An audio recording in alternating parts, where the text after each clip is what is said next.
You are listening to the So Now What podcast with Lana Manikowski, episode number 194. So now what? These three words raced through my mind time and time again during my journey through fertility treatments. I tried desperately to have a child, but never was able. I yearned for a community to join that could understand my struggles. I couldn't find one, so I created one with the So Now What podcast. I love that you found us. Hello, hello.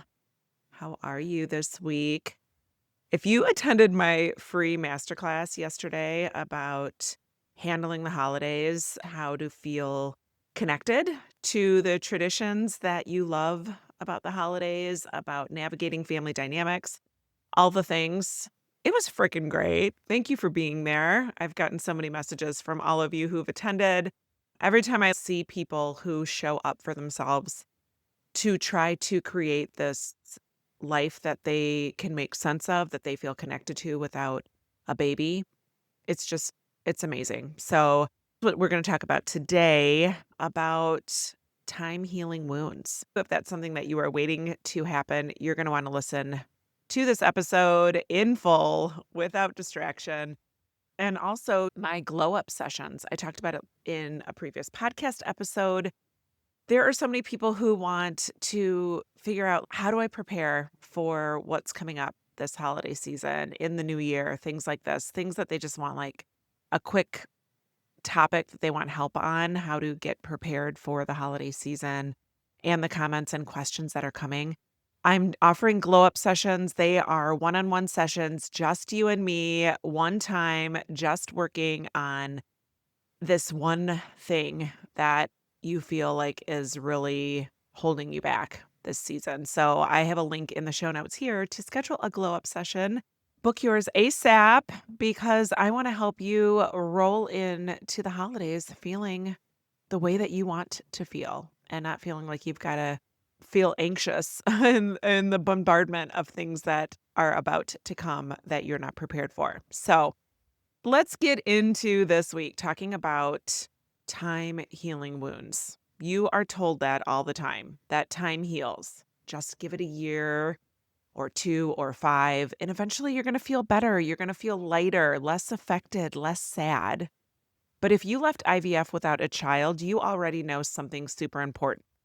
The flipping of that calendar from 2024 to 2025 didn't fix things.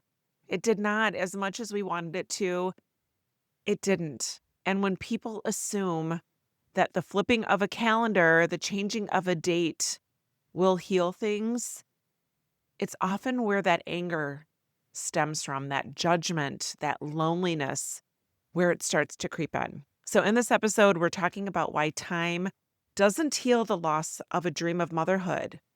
Why that doesn't mean something is wrong with you if you haven't figured it out, and what actually helps when waiting starts costing you more than what you expected.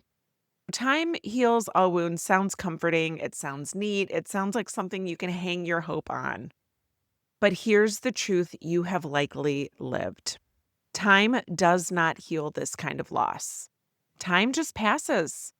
A clock keeps ticking. Distance from an event can dull sharp edges, sure, but distance without support, without meaning, without direction, it doesn't create peace, it creates silence. And silence has a way of filling itself with questions. And when I say silence, that might mean removing yourself from certain people, from certain environments. Like, yes, we need to do that for a certain part of our journey. But if you do that and you still are questioning, why does this still hurt? Why am I still thinking about this? Why am I still upset with this person? Why am I not past this yet? You're asking those questions because you have not been given the tools to help you heal. You're asking them because nobody ever showed you what healing like this requires. I mean, for goodness sake, we didn't even get conversations from our medical community about what to do if we leave without a baby, let alone how to navigate it. So this loss of motherhood that never came isn't a moment in time. It is literally this future that has disappeared in front of our eyes. And futures don't grieve themselves just by years going by. So as the year starts to wind down, this idea that time heals everything starts to get louder. You hear it in the language of fresh starts. The New Year's, new chapters, clean slates, resolutions, and here you are facing another Christmas without a baby. And you aren't sad because it's December. You're sad because this season reflects back what you thought would be here by now. You're hanging ornaments and buying for others the things that you imagined buying for yourself.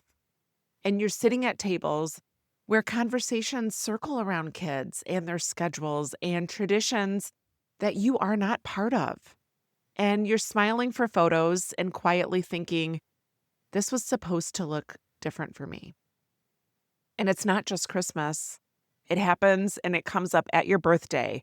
One more year older, one more year where a child didn't come, one more year closer to menopause, one more year where those quiet thoughts sneak in, and that hope that the surprise of you getting pregnant naturally didn't happen.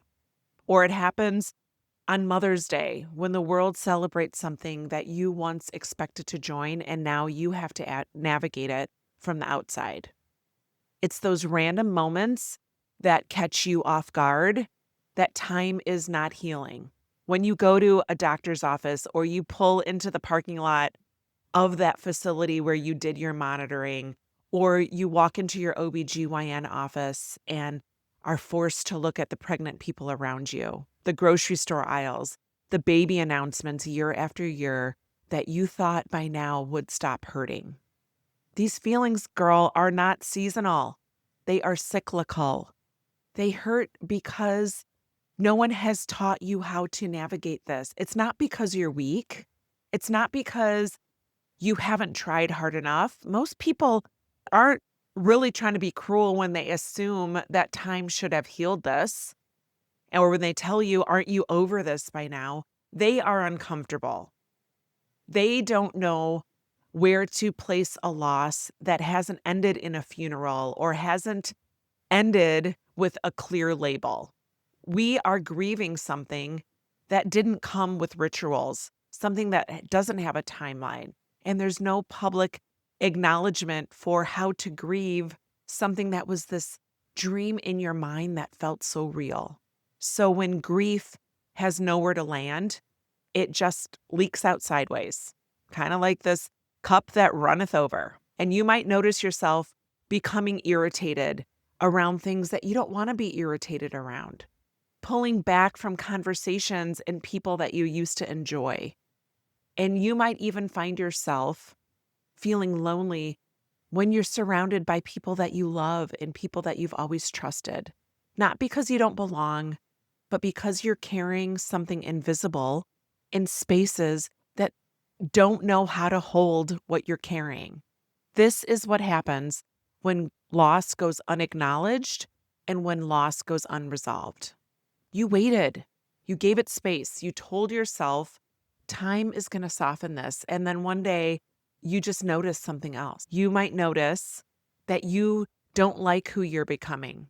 You might notice yourself feeling sharper, maybe more guarded, less open. You showed up, but you're not showing up fully. And you participate in things and you just white knuckle through it and just be like, okay, I can say I was here. I can say I showed up. But the truth is, you aren't a robot.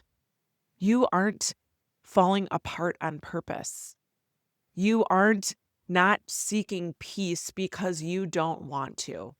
You might be in a place where you're starting to wonder, is this just who I am?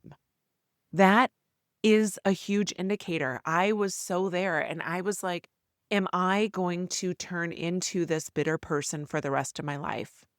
But it's because often when women realize that this is not about patience, it is about finding a new direction.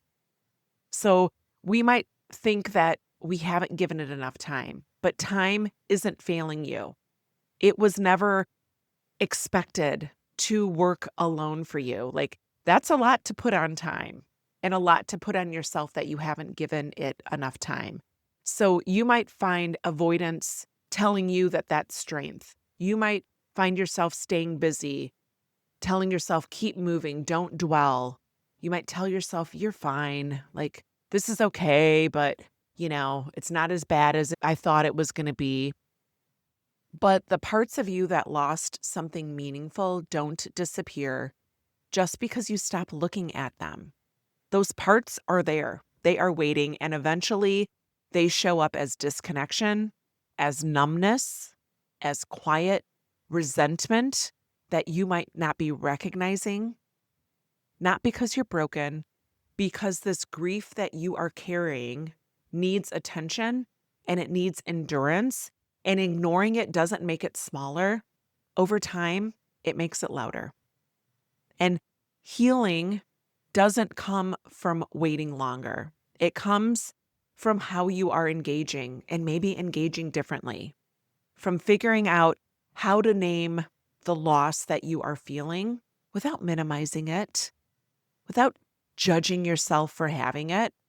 It comes from having spaces where you don't have to explain or justify how you feel.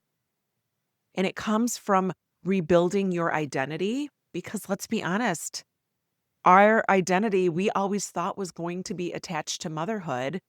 And when you don't have that identity, you can question, who am I?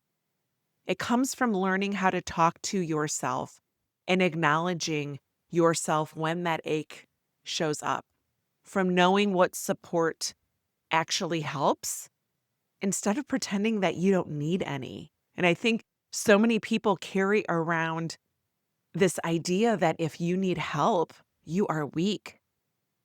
But it also comes from deciding that your life isn't on hold, waiting for something that may not ever arrive. And when I'm not talking about the baby, I am talking about that peace that you deserve to feel as you navigate this future without the baby and without the motherhood that you dreamed of. So this isn't about forgetting what you wanted. It's about learning how to carry it without letting it shape the rest of your life in ways that cause you to not recognize yourself or like yourself. And that is so hard to navigate every single day. So when you stop waiting for time to fix it and start listening to yourself and recognizing yourself and investing in yourself, things start to shift. Yes, you still notice holidays. You still notice that you don't have the baby that you dreamed of, but those moments don't knock the wind out of your sail. You can walk into Christmas holidays and gatherings feeling grounded instead of bracing for the things that might catch you off guard. You can celebrate your birthday without tallying losses in your head. You can move through Mother's Day without needing these rigid boundaries and a script to walk into that requires self-trust. You don't become numb. You can become steadier. You can feel connected to your body instead of being at war and angry at it. You can show up with your friends that have kids without constantly wondering if you belong there anymore. And it is so important to know that you can imagine a future that is deliberate, that feels like something that you are so connected to and no longer like a consolation prize. And what I want most is for you to know that you can be proud of you and who you are becoming. Not because motherhood didn't matter to you or because you're so glad your journey ended without a baby, because your life matters. And instead of thinking, maybe next year I'll feel better, you start thinking, I want to feel better now. And that is something that you need to listen to because if time hasn't healed this for you, it doesn't mean you waited wrong. It means this loss asked for more than patience. It asked for your attention. It asked for your support.